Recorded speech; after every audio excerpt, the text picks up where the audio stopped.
Pues como ven, ya estamos todos preparados. De nuevo, 3 personas que nos acompañan, 3 expertos para, bueno, pues poner sobre la mesa las ideas fundamentales para entender cómo poder darle una segunda vida a nuestras articulaciones. Así que paso ya a presentarles uno por uno, si les parece, y comenzamos con esa charla. En primer lugar, tenemos a Agustín Chozas Muñoz, que es traumatólogo del Hospital Universitario Fundación Alcorcón. Muy buenas tardes, Agustín. ¿Qué tal? Buenas tardes. Saludos a todos. Muchas gracias por la invitación. Bienvenido. También tenemos a Ana Raya, es paciente con artritis idiopática juvenil. Muy buenas tardes, Ana, y bienvenida. Gracias, muchas gracias y saludos a todos y a todas. Un placer estar con usted esta tarde. Y también tenemos a Fernando Méndez García, él es entrenador personal especializado en pacientes con enfermedades reumáticas. Fernando, muy buenas tardes. Muy buenas tardes a todos y encantado de estar aquí.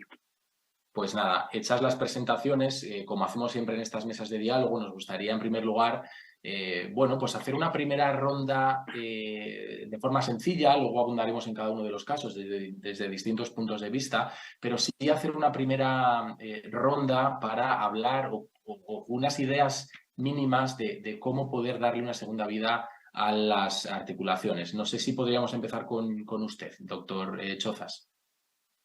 Pues nada, encantado de poder aportar un poquito de conocimiento a estas circunstancias. Estamos en el 2023, la ciencia avanza, que es una bestialidad, y afortunadamente a fecha de hoy tenemos cada vez mejores soluciones para situaciones tan complejas como pueden ser las lesiones, las artropatías derivadas de una enfermedad tan cruel como es una artritis reumatoide o una patología de estas características. Yo llevo 30 años en el ejercicio bueno, más de 30 años en el ejercicio de la traumatología, desde que empecé mi especialidad allá por el año 92. Y afortunadamente voy viendo cómo cada día hay mejores y hay más y mejores soluciones para estas lesiones pues que son tan incapacitantes a veces. Luego hablaremos. Sí, doctor, luego perfecto. hablaremos con más detalles, si le parece. Le preguntaremos por algunas articulaciones concretas o qué tipo de... Vale, perfecto.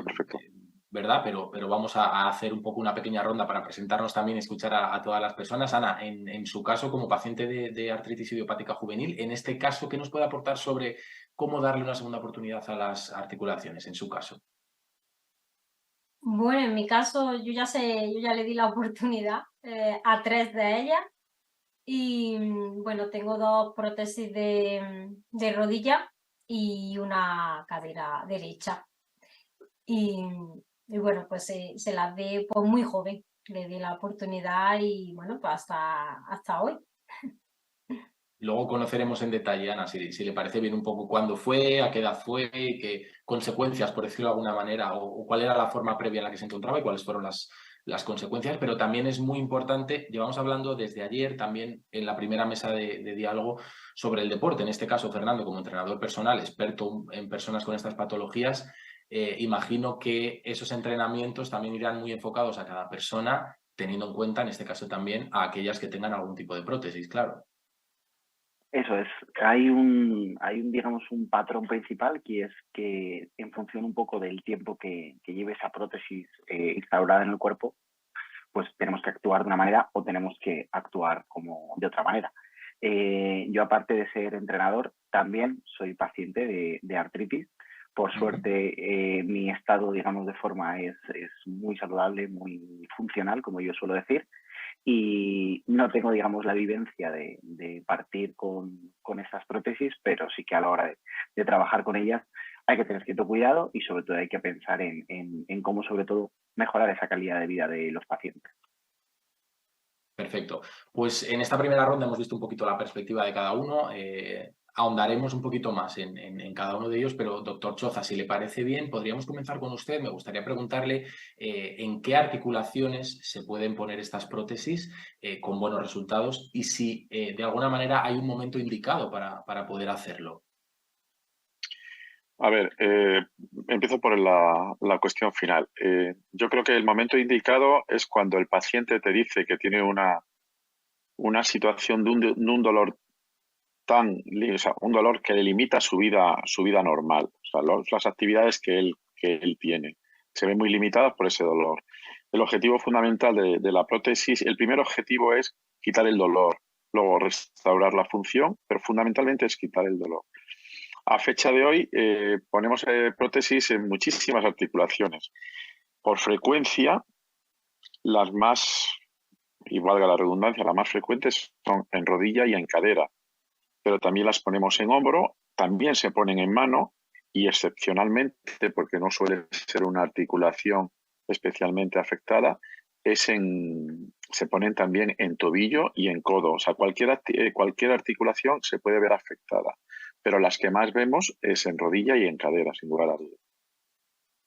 En el caso de que alguna articulación esté más desgastada, doctor, y ya no sea efectivo poner prótesis, ¿a qué otros tratamientos pueden recurrir esos pacientes? Se puede recurrir a lo que llamamos artrodesis, que es dejar esa articulación fija. Hay articulaciones que, aunque llama mucho la atención dejar una articulación fija, la función no se ve tan afectada como podemos imaginar. Pero bueno, intentamos en la medida que sea posible poner una prótesis. Y cuando fracasa una prótesis, ponemos una segunda prótesis. Y cuando fracasa una segunda, podemos poner hasta una tercera. Y ya cuando vemos que no hay opciones, recurrimos a la artrodesis. Se me ocurre preguntarle también, doctor, por plazos o espacios temporales, quiero decir, cuando hablamos de una prótesis, imagino que será diferente en cada uno de los casos. Estamos hablando de que una prótesis puede, obviamente, ser para siempre. ¿En qué casos puede ser que no? ¿Y cuáles serían un poco las diferencias? Porque no sé si hay, por ejemplo, diferencias en lo que pueda ser una prótesis de cadera y a lo no mejor tenemos una articulación menor. A ver, a fecha de hoy tenemos la industria mejora mucho la calidad de la prótesis y lo que antes era una supervivencia media de 10, 12 años, estamos ahora hablando de 15, 20 años. En el caso que nos ocupa de artritis reumatoide, desgraciadamente la calidad del hueso no siempre es la mejor y eso hace que la esperanza de vida media en estos pacientes sea más corta. Cuando yo empecé la residencia, una segunda prótesis era casi como casi una condena, no una condena, pero sí era una limitación muy importante. Hoy día no es una limitación, hoy día se hace un recambio y tenemos una segunda vida francamente buena. Si la prótesis inicial dura 15 años, esta tiene unos 10 años de vida fácilmente, 10, 12 años. Sí que es verdad que la función se ve un poquito limitada. Cuando operamos, vuelvo a insistir, no es edad, es dolor. Tampoco no operamos radiografías, operamos pacientes que nos dicen que tienen un dolor tan incapacitante, que están tan limitados, que es cuando hacemos la sustitución. ¿Y cuáles suelen ser los resultados, doctor, por hacer un balance más o menos de estas intervenciones? Pues francamente bueno. Hombre, siempre habrá excepciones, siempre habrá situaciones, puede haber complicaciones que condicionan ese buen resultado, pero hoy día los resultados son muy buenos. Perfecto. Sobre todo porque es en el control del dolor, fundamentalmente. Y luego la función se recupera bastante bien. Hablaremos precisamente un poco de Fernando en ese proceso también de recuperación, pero me gustaría preguntarle también a Ana, en este caso, ella con artritis idiopática juvenil, nos comentaba al principio un poquito, nos avanzaba ya su historia, nos comentaba que tenía varias prótesis y nos gustaría, Ana, ahora sí, introducir un poquito más el tema, que nos contase un poquito más en detalle su caso particular y que nos dijese eso un poco, a qué edad fue, teniendo en cuenta que la artritis idiopática juvenil en muchos casos aparece. Teníamos antes en la mesa de diálogo anterior una chica que se lo habían detectado, diagnosticado a los 2 años. Por tanto, ¿a qué edad ocurrió en su caso, Ana? ¿Y cuál ha sido un poco su experiencia de esas varias prótesis? Bueno, pues yo tengo artritis desde los 9 años, ¿vale? También, bueno, juvenil, como has comentado. Y yo pues tuve pues muchos derrames, el líquido me fue destruyendo mucho la rodilla y entonces llegué a ya me llegaron a proponer el tema de las prótesis, ¿no? Sobre los 22 o los 23 años. Yo ya llegué bastante con la rodilla, bastante con mucho dolor, con muy deformada. y sobre todo que ya que estaba en silla. O sea, ya utilizaba silla de ruedas prácticamente de diario. Entonces, claro, ya dijeron o silla o prótesis, ¿no? Entonces, pues claro, yo con 22, 23 años, pues yo dije, vamos a probar las prótesis, vamos a probarnos a ponerlas porque, claro, tampoco yo pensé, ¿qué puedo perder si estoy ahora mismo utilizando silla de ruedas, ¿no?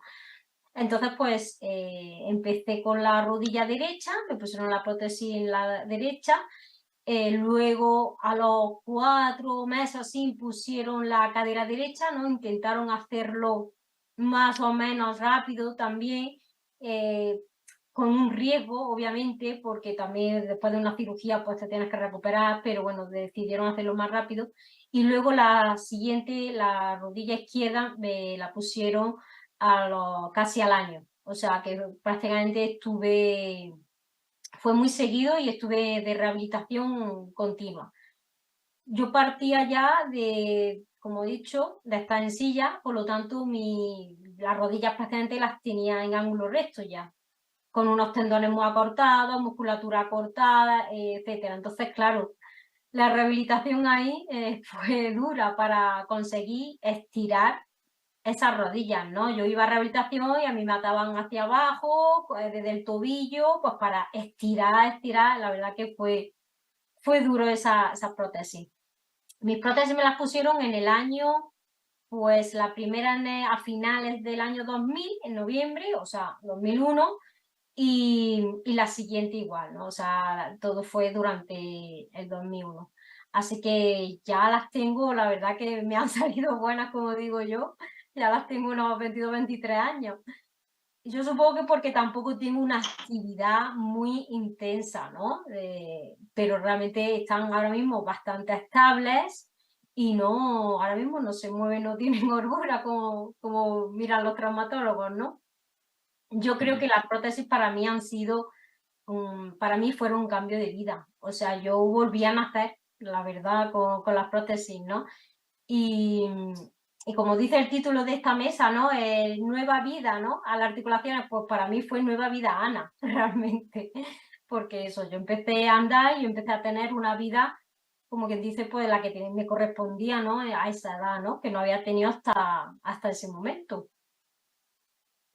Ana, no sé si en algún momento cuando uno decide o cuando ya ve que se ve abocado de alguna manera a tener que recurrir a las prótesis, si uno tiene sensación de miedo, porque se enfrenta un poco también a lo desconocido. Lo conocido ya lo sabe, que es el dolor y la incomodidad, pero también hay un miedo al que pasará después. No sé si en su caso hubo alguna situación de miedo que se presentase en ese momento de tomar la decisión, en varios momentos, porque como tiene varias, no sé si tuvo miedo. Hombre, evidentemente miedo tenía al principio la primera, ¿no? Como quien dice, tenía miedo a lo desconocido. Tenía miedo pues a no saber, hombre, pues te tienen que quitar medicación, está en una época con brote, inflamación y bueno, pues siempre por los riesgos que tiene una cirugía y ya partiendo de que partimos que tengo una patología, entonces ya partíamos con pues eso, el tema de las infecciones, las bacterias, etcétera, ¿no? Pero si os digo la verdad, yo tuve más miedo en las siguientes, porque claro, la primera no sabía a lo que me enfrentaba, pero la siguiente obviamente ya sabía, pues eso, que me iba a doler y que tenía ciertos riesgos, por ejemplo, en la cadera pues perdí mucha sangre, hubo ahí unos problemillas que evidentemente pues los riesgos de una cirugía, ¿no? Y luego pues esa rehabilitación tan intensa. Hoy en día normalmente las cirugías, si todo va bien, en menos de una semana hay gente que le dan el alta, ¿no? Yo estuve en la primera 15 días, en la segunda 12, en la otra 8, o sea, fueron una cirugía y con una estancia en el hospital más o menos larga. Luego, debido a mi juventud, ¿no? Las prótesis no fueron, o sea, fueron sin cementar, así que yo la de la cadera creo que, si no recuerdo mal, estuve entre 1 o 2 meses, creo, sin poder andar, quieta, en silla, y las caderas casi, o sea, las rodillas casi igual, o sea, al principio, hoy en día la gente sale con una prótesis que sale andando del hospital, yo me quedo flipada, pero yo en mi época, no. Y entonces, claro, pues luego, pues eso, como digo, miedo tienes, pero luego al final, como ves los resultados, pues ya se te olvida, a mí ya se me ha olvidado. Ujú. Y teniendo esa situación actual, a pesar de haber pasado por esa situación de miedo, ¿recomendarían a personas que estuvieran en su misma situación a animarse a darle a una oportunidad a las prótesis? Sí, o sea, yo claro que animaría. Evidentemente, cada persona somos un mundo y, por supuesto, siempre ahí están los traumatólogos y tus médicos, los que te tienen, o sea, los que tienes que confiar en ellos, en lo que es mejor para ti. Yo, como eso, bajo mi experiencia, sí animo. De hecho, voy a contar el caso, por ejemplo, de mi padre, ¿no? Que, por lo menos, pues él tiene artrosis, no tiene artritis, es una artrosis, bueno, una articulación gastada por el trabajo. Y yo siempre se lo decía yo, papá, espérate lo antes posible para que disfrutes esos años que estás bien, ¿no? Y puedas andar, ¿no? Entonces, claro, yo lo animaba a hacerlo y lo hizo y se alegra, claro. Los riesgos están, pero también están los beneficios. Ujú. Muchas gracias, Ana. Luego seguiremos hablando detenidamente también, ¿vale? Antes de hablar con Fernando, me gustaría recordar que está ese chat habilitado, como hemos tenido en las 2 mesas de diálogo de ayer, también en la anterior, en la que cualquier persona que nos esté viendo puede dejar su pregunta y tanto Agustín como Ana como Fernando podrán dar respuesta a ellas. Y en este caso, Fernando, me gustaría ahora hablar un poco desde esa perspectiva del deporte. Lo hablábamos ayer, también lo hemos hecho justo en la mesa de diálogo anterior. El deporte ha estado sobrevolando siempre estas mesas de diálogo, pero sí que nos gustaría que bueno, pues alguien más experto nos hablase un poco de cómo enfrentarse de alguna manera, ¿no? a tener una de estas patologías, a relacionarse y convivir con el deporte. Primero un poco como profesional, es decir, qué consejos a los pacientes y también qué consejos a los pacientes para que se dejen un poco tratar y guiar por las personas profesionales, ¿no? Bien, pues lo primero, comparto la experiencia que han dado mis compañeros de mesa. Lo que tiene al fin y al cabo una prótesis son distintas fases. Es decir, por un lado está esa parte inicial donde tenemos que buscar una rehabilitación, que es la parte, digamos, principal del postoperatorio, donde el objetivo es tratar de buscar los mayores rangos de movilidad que vamos a ser capaces de obtener, ya que no siempre es posible, cosa que, por ejemplo, con una articulación podemos conseguir, o digamos que incluso en los pacientes con estas limitaciones o los propios pacientes con cualquier tipo de artritis pueden trabajar sobre su movilidad, pero en el caso, al fin y al cabo, como decía el doctor, la intervención se realiza en el momento en el que ya el paciente, digamos, acaba teniendo una limitación que condiciona mucho, mucho su bienestar y sobre todo esa calidad de la vida, ¿vale? Entonces, en un primer momento nos encargamos de mejorar sobre ese rango de movilidad que en el caso de las prótesis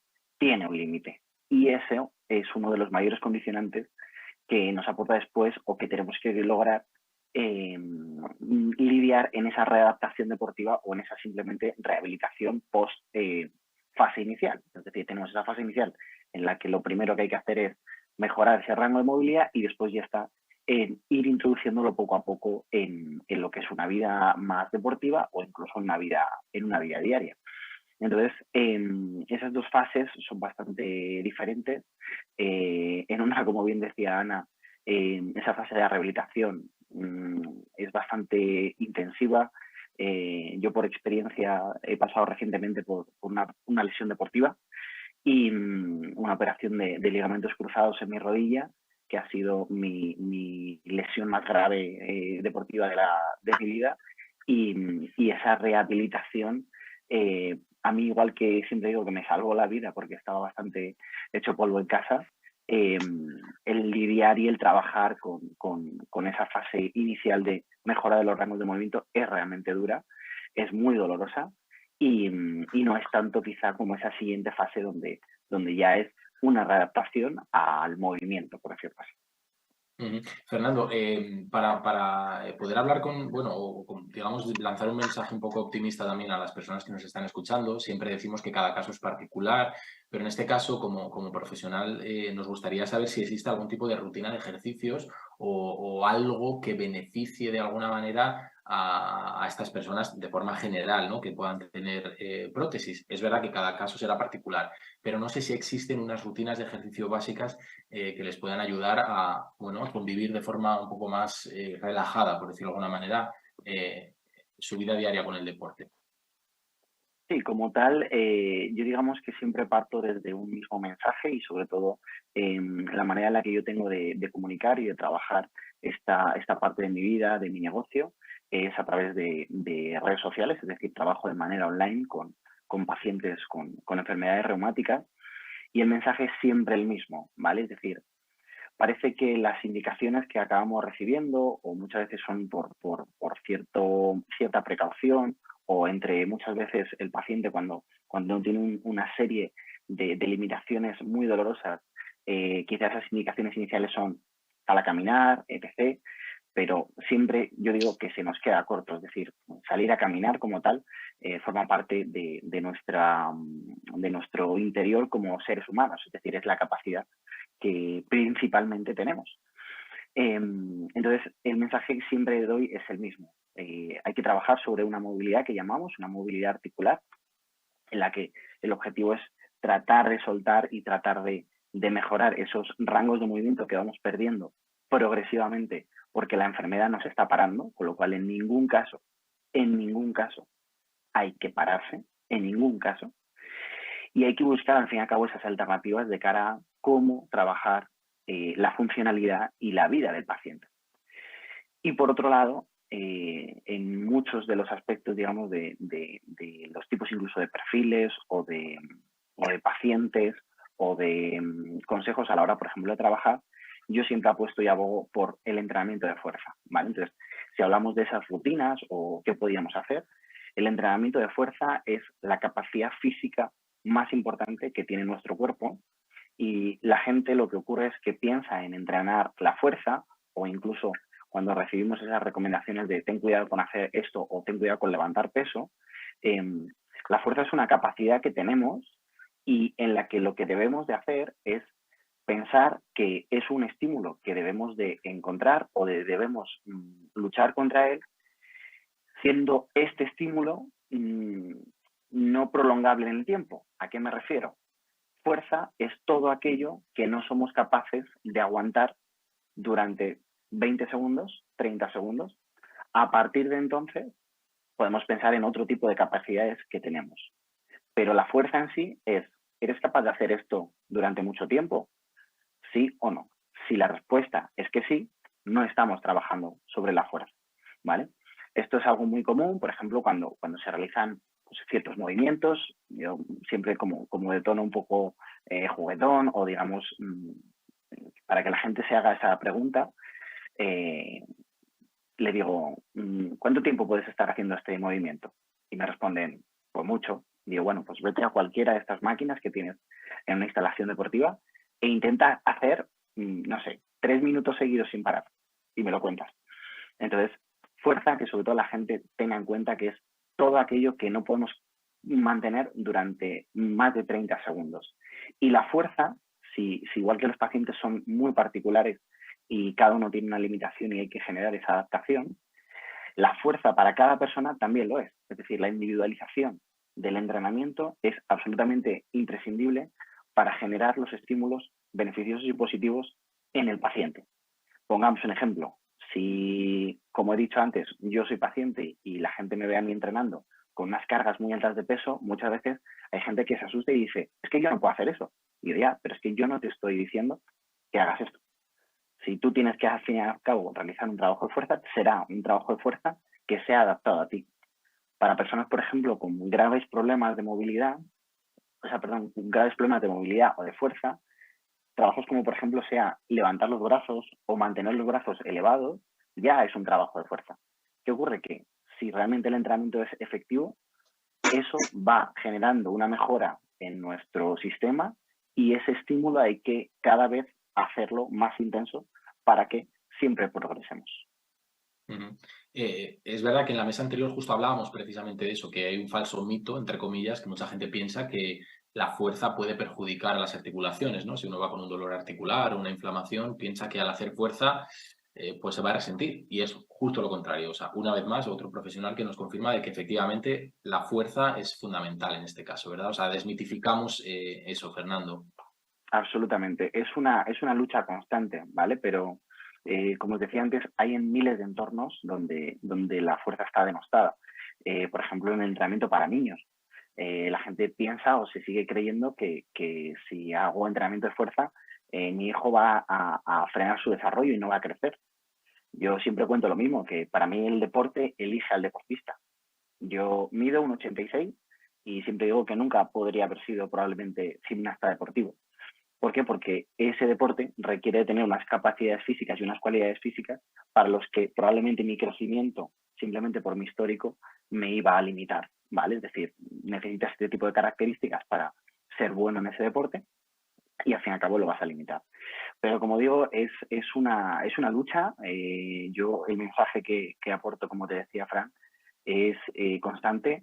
La fuerza es lo que nos salva la vida, la fuerza es lo que al fin y al cabo nos permite levantarnos de la cama todos los días, la fuerza es la que va a hacer que progresivamente la fatiga, por ejemplo, la gente que sufre fatiga crónica, vaya mitigando los efectos y sobre todo ajustando completamente esa tolerancia al esfuerzo, que es el mayor problema. Es decir, cuando no tengo esa resistencia es porque mi tolerancia es baja, ¿vale? No me puedo levantar, correcto. Vamos a empezar levantándonos poquito a poco.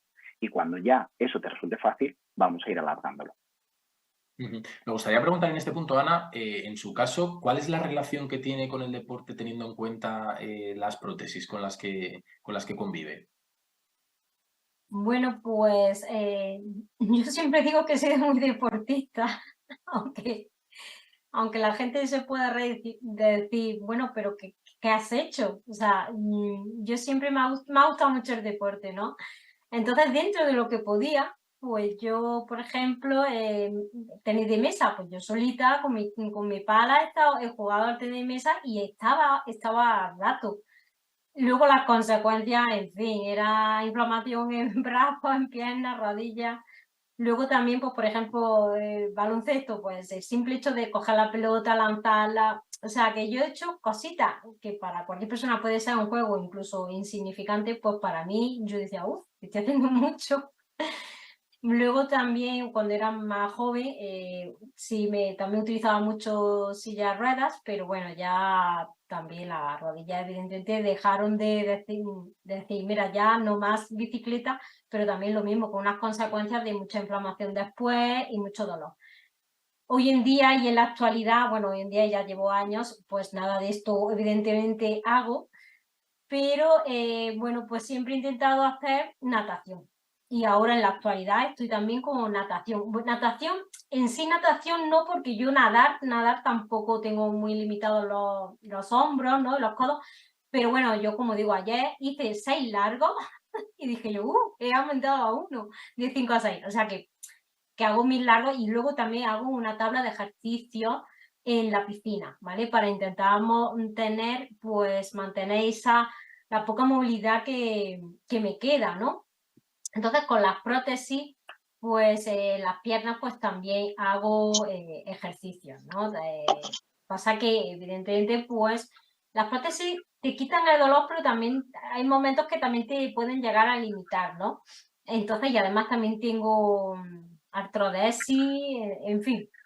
Así que bueno, que yo aconsejo el deporte porque la verdad que te da la vida, como digo yo, te da mucha endorfina y al final te ayuda a esa fatiga crónica, ¿no? Y dentro de eso con las prótesis o con la artrodesis o con la movilidad que tengas, siempre digo que siempre se puede hacer algo. Entonces, como digo, yo ahora mismo en la actualidad estoy haciendo pues natación. También he tenido épocas de experimentar, por ejemplo, con el Qigong, que es familia del Tai Chi, ¿no? Lo que pasa que es más suave, ¿no? También por mantener un poco ese rango articular, ¿no? Y esa cosita más suave. Y bueno, pues he intentado siempre hacer cosas. Lo que pasa que, bueno, pues es duro, ¿no? Pero Pero bueno, por lo menos las prótesis ya te dan la oportunidad de andar algo, aunque yo soy usuaria de silla de ruedas. También, pero bueno, pues por las prótesis, por lo que tengo muchas articulaciones dañadas, ¿no? Entonces, pero bueno, si puedes andar, anda. O sea que siempre es recomendable hacer. Doctor Chozas, cuando algún paciente llega a su consulta, personas que hayan podido ya tener esa prótesis puesta en el cuerpo o bien que se vayan a enfrentar a eso, con respecto a este tema, ¿cuáles son los miedos que más le anuncian, por decirlo de alguna manera, en consulta? Porque claro, cuando uno se enfrenta a que su vida, por decirlo de alguna manera, va a ser diferente, ¿no? A la hora de enfrentarse al deporte, a la rutina. ¿Cuáles son esos miedos que más le manifiestan y cuáles son un poco los consejos que usted como especialista les da de ese momento en adelante, una vez instalada la prótesis? Os oigo a ratos, otros oigo. ¿Me oís vosotros a mí? Sí, le escuchamos bien. Esperemos que no falle la conexión. No, es que además me he quedado sin batería en los iPod. Bueno, un desastre. Bueno, a ver, los miedos son cuando le planteas a un paciente con artritis reumatoide o con una artrosis, como era el padre de Ana, que le tienes que poner una prótesis, indudablemente genera miedo. Oye, ¿y esto cómo me va a ir? Pues obviamente esa duda existe y es nuestra obligación como especialista o como médico, fundamentalmente como médico y luego ya como especialista, es, mire, esto es lo mejor para usted, porque esto consideramos que es lo mejor para usted y es lo que le indicamos. Y entonces, efectivamente, les hablas de la tasa de éxito, de la calidad de vida que pueden tener y de los resultados. O sea, y que poner una prótesis, pues afortunadamente a fecha de hoy, pues es una cuasi garantía de éxito ante una situación patológica como la que nos toca vivir. Luego, digo, mira, quitamos dolor y eso nos permite volver a hacer una actividad determinada. Una actividad que, como va a ir increciendo y va a llegar hasta donde usted quiera llegar. Indudablemente, a lo mejor usted tiene una meta que no puede ser alcanzable, pero tú le tienes que decir, mire, voy a volver a correr. Pues a lo mejor correr no es lo mejor. ¿Por qué? Porque el impacto puede suponer un desgaste precoz o porque las prótesis quizás no están tan diseñadas como para aguantar un impacto si me dices que quiero correr media maratón. Pues mire, a lo mejor con una carrera de 5 kilómetros sí que la puedo hacer, pero una media maratón pues a lo mejor no es lo más convincente, porque también no solamente es el daño articular, también tiene una afectación, o sea, no solamente es el daño óseo, hay una afectación articular, hay unos tejidos sinoviales que se inflaman y esa hiperactividad pues a lo mejor puede ser contraproducente. Pero al paciente fundamentalmente hay que decirle, primero, entiendo sus miedos, pero yo tengo que transmitirle la tranquilidad, decirle, le ofrecemos una cosa que no es experimental, es una cosa que está testada y que afortunadamente estamos en el 2023 con unas mejoras sustancialmente cada día mejor, o sea, llamativa. Nosotros en mi hospital, raro es el mes que no operamos una artritis reumatoide y bueno, los resultados son francamente buenos, como son en las artrosis primarias. Yo a ustedes les conozco a través de una paciente que operé de una prótesis de hombro que le ha permitido vivir sin dolores, que le ha permitido establecer, o sea, comer, vestirse y asearse sin dificultad. Ese era el objetivo prioritario. Si me dice que quiere lanzar jabalina, le diré, pues mire, no es lo mejor, pero afortunadamente le permite comer, le permite asearse, le permite lavarse, le permite colgar la ropa, que son a lo mejor actividades que nos parecen absurdas, pero son actividades cotidianas de la vida diaria. Y le permite hacer su trabajo. Eso para mí es importante. Y que me transmite el altísimo grado de satisfacción que le genera el llevar puesto una prótesis. Claro, que como decía al principio, doctor, al final el objetivo fundamental es eliminar ese dolor. Y en esa parte, desde luego... Entendiendo el dolor, porque es o sea, aparte de la deformidad, que efectivamente, como decía Ana, tenía las piernas casi en ángulo recto. Me imagino que tendría un genuvalgo pues llamativo, como ocurre en la mayoría de las artritis reumatoides. Pero es volver a tener o sea, a vivir sin dolor, a no tener esa limitación que genera el dolor. Más allá de la deformidad, que es muy aparente y es muy llamativa y tal, pero fundamentalmente lo limitante es el dolor. En este punto me gustaría volver a insistir de nuevo que en esta segunda mesa de diálogo de esta segunda jornada tenemos el chat habilitado al que ya nos están llegando preguntas. Si les parece, como tenemos todavía un ratito para poder hablar, voy a ir enunciando algunas de ellas y si les parece bien podemos ir respondiendo poco a poco a lo que nos van preguntando, porque está bien, ¿no?, que al final la gente que nos está viendo también tiene sus propias preguntas y para eso estamos, para intentar resolverlas. Nos escribe, por ejemplo, un paciente que nos dice que en el caso de padecer, a ver si lo leo bien, entesitis asociada a la espondilitis anquilosante, si también se debe hacer ejercicios de fuerza, en este caso que Fernando antes nos hacía mucho hincapié en la fuerza. Nos pregunta si no sería contraproducente en su caso, con este caso de espondilitis anquilosante. En el caso de las espondilitis, al fin y al cabo hay que ver el grado de afectación y la movilidad, en este caso, de la columna, ¿vale? Entonces, al sumarle esas creencias de la fuerza, hay que añadir que a todo el mundo en general la espalda le produce un miedo intrínseco. Es decir, hay un 80% de la población que en algún momento de su vida ha sufrido algún dolor grave en la espalda. Y en este caso, sea cual sea tanto la lesión como la enfermedad, el uso y el trabajo sobre el entrenamiento de fuerza siempre será necesario. Lo que hay que ver es el momento, lo que hay que ver es la manera de abordar el problema y sobre todo teniendo en cuenta pues si por ejemplo hay algún tipo de afectación o hay algún tipo de problema en el caso de molestias nerviosas, si hay algún tipo de afectación que por ejemplo irradie a alguna de las partes de extremidades tanto inferiores como suele ser lo normal como superiores, y a partir de ahí pues eso, sobre todo planificar el trabajo para que sea lo más eficiente posible. Fernando también, y esta pregunta podría servir también para el doctor Chozas. Nos preguntan qué ocurre si siguen doliendo las articulaciones cuando uno hace ejercicio. Si me permite, doctor, que quería... Sí, por favor. Ha dicho algo antes Ana, cuando ella empezaba a hacer actividad física, y era que parecía que su cuerpo reaccionaba y generaba inflamación. Esto hay que tener cierto cuidado porque no siempre es así.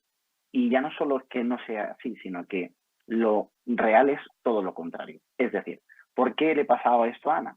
Pues hay que ver sobre todo el motivo por el que, o sobre todo, cuáles eran las prácticas que ella realizaba que le producían esa inflamación. En la última intervención el doctor hablaba de que después de una prótesis es recomendable correr. Pues yo sinceramente, yo no lo haría. Entonces, la cosa está en que el ejercicio físico es el mejor antiinflamatorio que tenemos. Y ya no solo eso, sino que es que la inflamación es algo que necesitamos en nuestro sistema. Es decir, el cuerpo se va a inflamar y se va a desinflamar, ¿vale? Entonces, cuando se producen estas inflamaciones, lo que hay que hacer es gestionarlas. Y hay que ver en qué momento actuamos o no actuamos.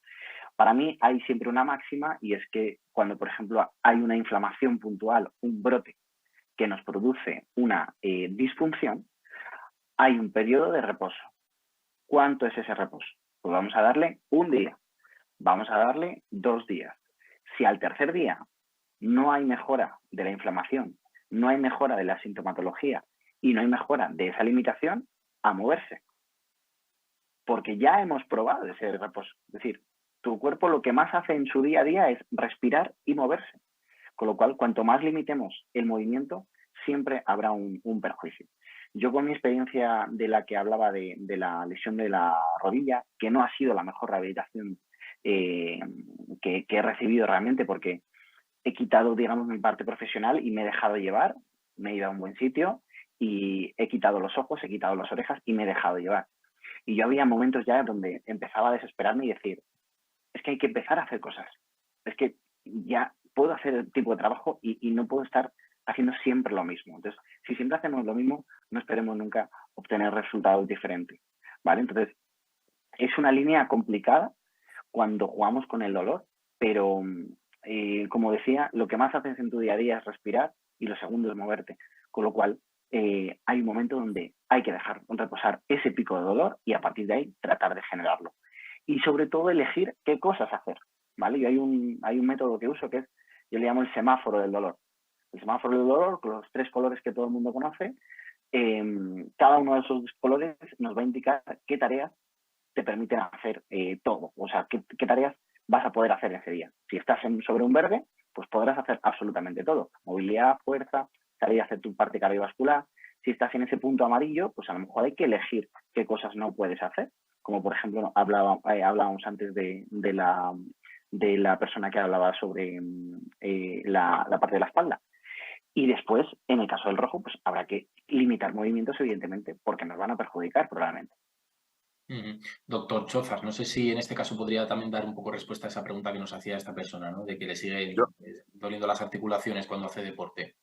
Yo creo que está perfectamente explicado y no aporto más. Sí que quería hacer una pequeña matización. Cuando he dicho lo de correr, yo no recomiendo a ningún paciente con prótesis que se ponga a correr. Intentaba establecer un símil en cuanto a actividad. Entonces, simplemente eso. Estoy con el ponente anterior que lo que no hago nunca es limitar una actividad. O sea, lo que esté separado no es 2 días, perfecto, pero intente moverse porque estamos diseñados para movernos y estar parado. Lo único que hacemos es entrar en un círculo vicioso en el que si me muevo me duele y no me muevo porque me duele. Entonces, ese es uno de los caballos de batalla que hay. Gracias. Fernando, le preguntaba a una persona cuando nos comentaba antes por el trabajo de fuerza, que es todo aquello que durante un tiempo se puede hacer y a partir de ese momento se trabaja la fuerza. Nos pregunta que a qué se refiere exactamente cuando habla del entrenamiento de fuerza, si se refiere a pesas o exactamente a qué. No sé si obviamente preguntan por a lo mejor algún tipo de ejercicio, ¿no? Todos entendemos cuando pensamos en fuerza, pues a lo mejor en el levantamiento de pesas, ¿no? Fran, lo has entendido muy bien. Es decir, todo aquel ejercicio, toda aquella actividad que no somos capaces de mantener durante esos 30 segundos ya se considera fuerza.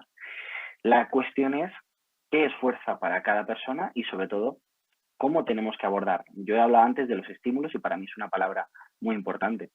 Como decía antes, para mí, por ejemplo, trabajar con una goma elástica no representa una adversidad, no representa una dificultad, con lo cual yo necesito generar otro tipo de estímulos que sí que van a ser los adecuados para mí. ¿Cuáles van a ser esos estímulos? Pues pueden ser evidentemente lo que llamamos pesas y lo que ocurre muchas veces cuando sobre todo empiezo a trabajar con mis alumnos, rápidamente yo les digo, mira, necesito que te compres este material y este material para que tengas. Y te digo, mira, pues vas a empezar con 8 kilos. Hostia, 8 kilos.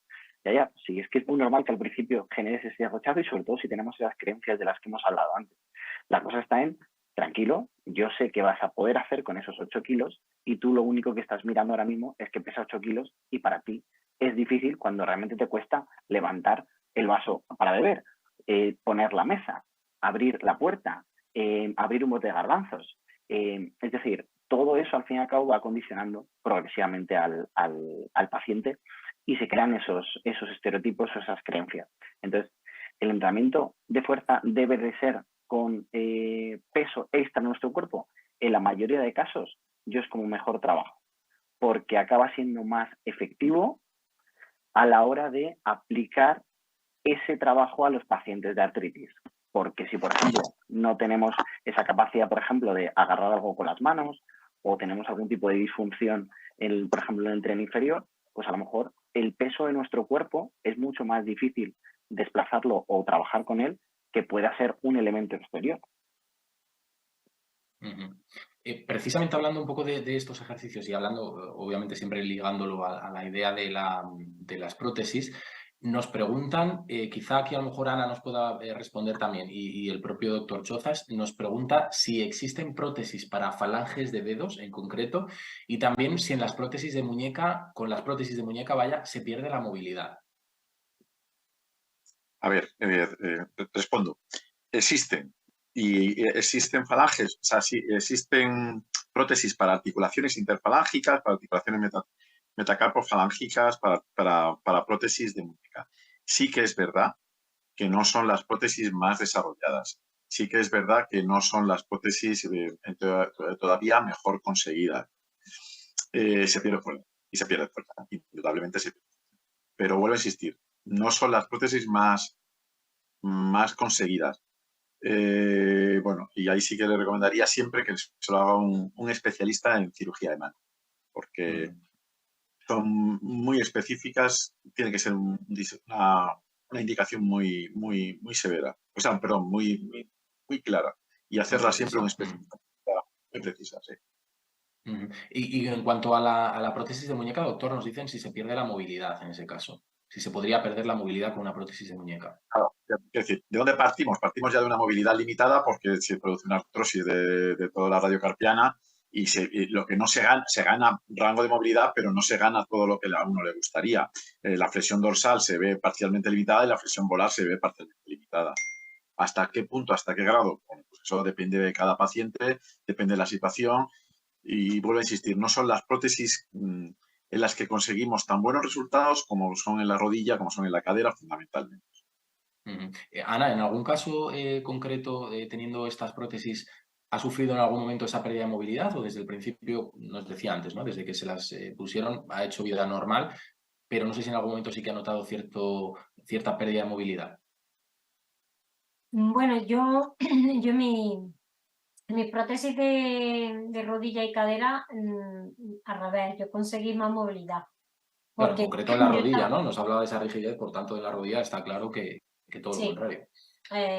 Evidentemente, pues para mí la movilidad que tengo, pues era más que la que tenía antes. Y no doblo, o sea, conseguí los 90 grados, que bastante bien para en el estado que las tenía. Así que yo tengo más movilidad. Y cadera igual, ¿no? Mi cadera pues también se mueve más que antes. Evidentemente está limitada, como dice el doctor Choza, o sea, ya partes con una limitación, pero claro, el no tener dolor y además moverla sin dolor, pues obviamente es mejor, ¿no? Pero no he tenido limitación. Yo he mantenido el movimiento desde que yo terminé de la rehabilitación y yo ya realizo mi día a día. Mi movilidad siempre ha sido desde el 2000 hasta ahora básicamente la misma. Evidentemente, si hago deporte y me muevo y, bueno, pues la zona blanda, o sea, los tendones, musculatura y la ejercito y estiro y tal, pues puedo mantener esa movilidad. Yo de muñeca no puedo hablar porque tengo artrodesis en ambas. Sí, que la experiencia en este caso es positiva, claro.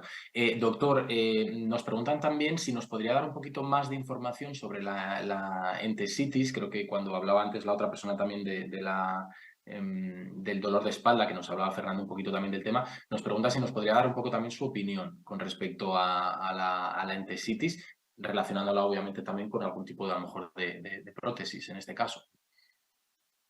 A ver, la entesitis como tal forma parte del complejo sintomático, del complejo de síntomas y signos que aparece en todo proceso inflamatorio, en este caso digestivo, como puede ser la artritis reumatoidea.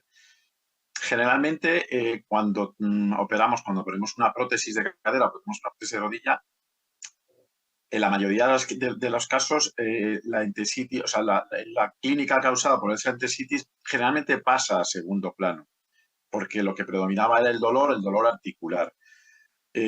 Para las entesitis, yo creo que lo que nos ha dicho antes Fernando, es trabajo, y no siempre se consigue. Hay mucho en boga de intentar quitar esas, o sea, de quizá una de las formas de tratar mejor la entesitis, según te comentan los médicos rehabilitadores y los fisioterapeutas, que son con los que hablas de estos temas, pues va más por el tratamiento de intentar eliminar la retracción que supone las inserciones, la inflamación de las inserciones musculares, intentar conseguir estiramientos y conseguir elongaciones de esos tendones para que no haya esa retracción que es la que causa esa inflamación. No es un tema en el que yo pueda hablar mucho porque tampoco soy muy versado en ese tipo de... Yo decir, cuando nosotros vemos estas patologías, generalmente mandamos a rehabilitación para que continúen el tratamiento. Sí que quería decir una cosa al respecto de lo que ha dicho Ana. Tan importante como conseguir, en su caso, la flexión de 90 grados de la rodilla, es mucho más importante conseguir una extensión completa. Porque la deambulación se ve mucho más condicionado si yo camino con un flexo de 20-30 grados que si camino con una extensión completa. Simplemente da una pequeña apreciación. No, muy interesante, doctor. Claro. Nos preguntan también, otra persona nos habla en concreto de prótesis de rodilla. Nos pregunta que cuál es el resultado de una segunda prótesis de rodilla nos comenta que tiene la prótesis desplazada y no tiene estabilidad en este momento, que lleva 20 años con las prótesis de rodillas y nos pregunta eso, que cuál sería el resultado de la segunda prótesis y cómo sería la recuperación. Aquí quizá el doctor y también Fernando a lo mejor nos podían dar algunas claves.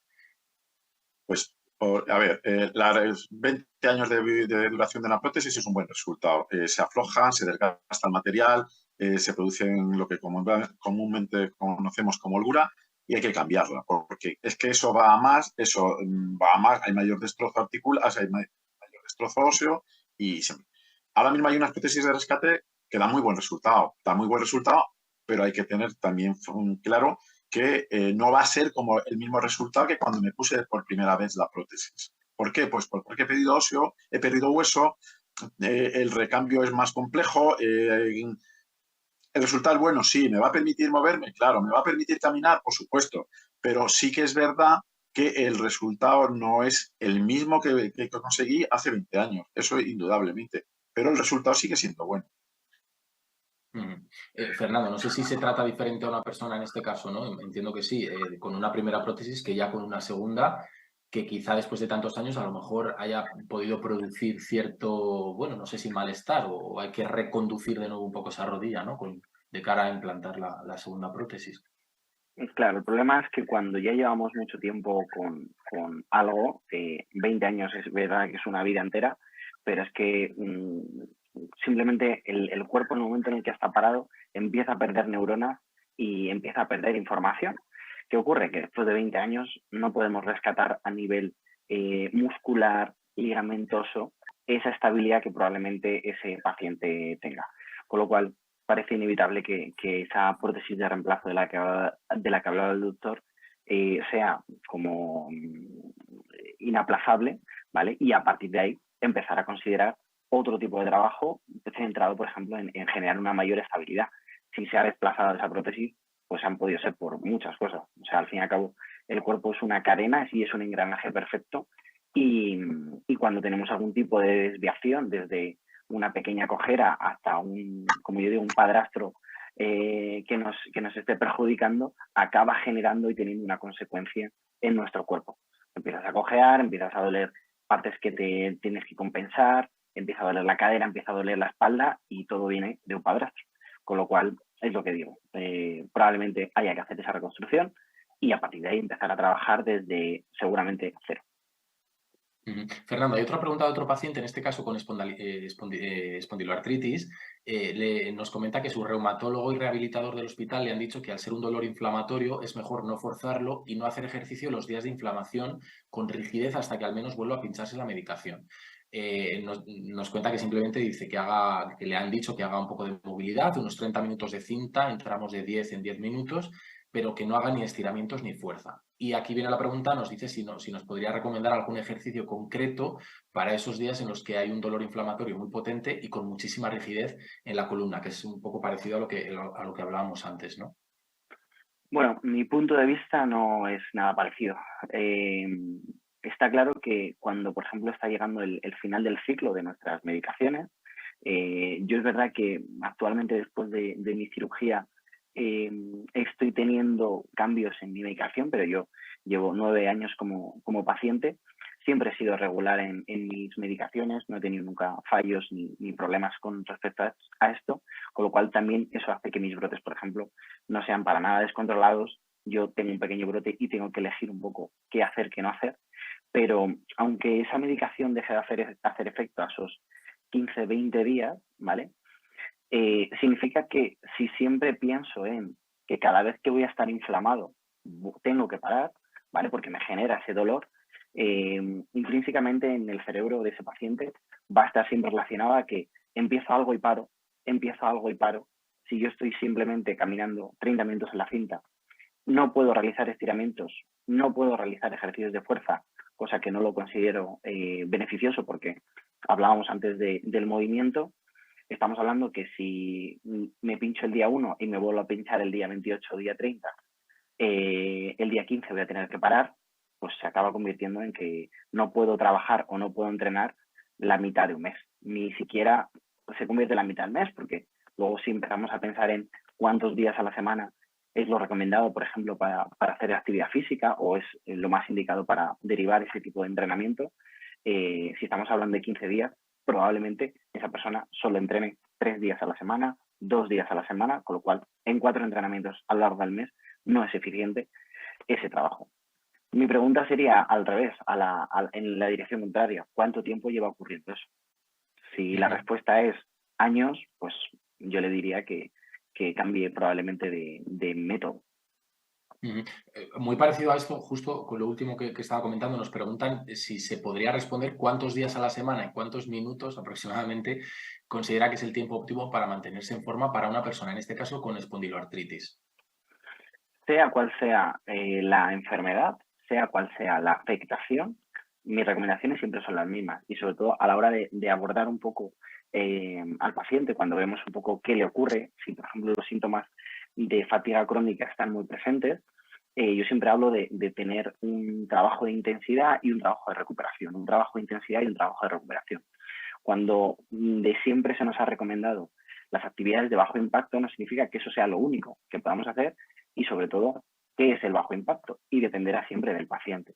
Entonces, siempre hay que pensar en día a día poder hacer algún tipo de trabajo. Mi recomendación siempre es que la movilidad debe estar presente diaria, con 10 minutos al día es más que suficiente para que el cuerpo cuando se levanta de la cama empiece a generar movimientos y nos hagan sentir mejor, ¿vale? Es decir, lo normal es que el peor momento del paciente sea al inicio del día y si sufre fatiga crónica a partir de las 6-7 de la tarde y potenciar sobre todo lo que yo digo es el mejor momento del día. Si somos capaces de entrenar en el momento más óptimo, a nivel neuronal, a nivel hormonal, el cuerpo siempre va a recibir como esos estímulos tan positivos que van a potenciar al fin y al cabo el trabajo. Y después, dentro del trabajo, por ejemplo, de fuerza, yo siempre suelo pensar en mínimo 2-3 días por semana es lo ideal.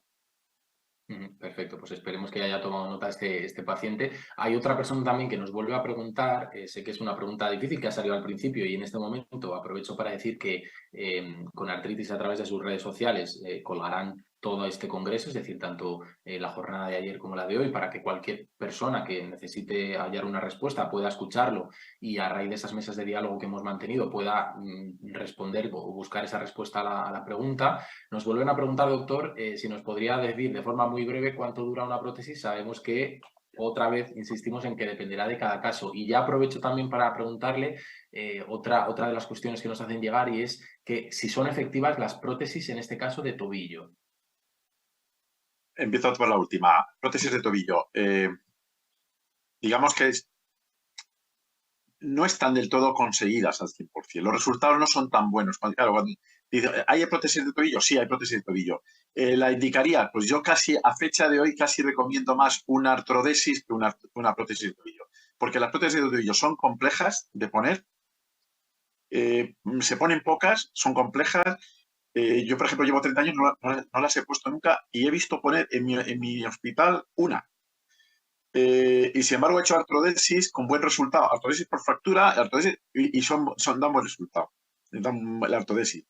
Pero entiendo que plantearte que dejarte el tobillo, la articulación rígida, pues asusta más que ponerte una prótesis. Sin embargo, el resultado en esa articulación, bueno, yo si tuviese que elegir, elegiría una artrodesis.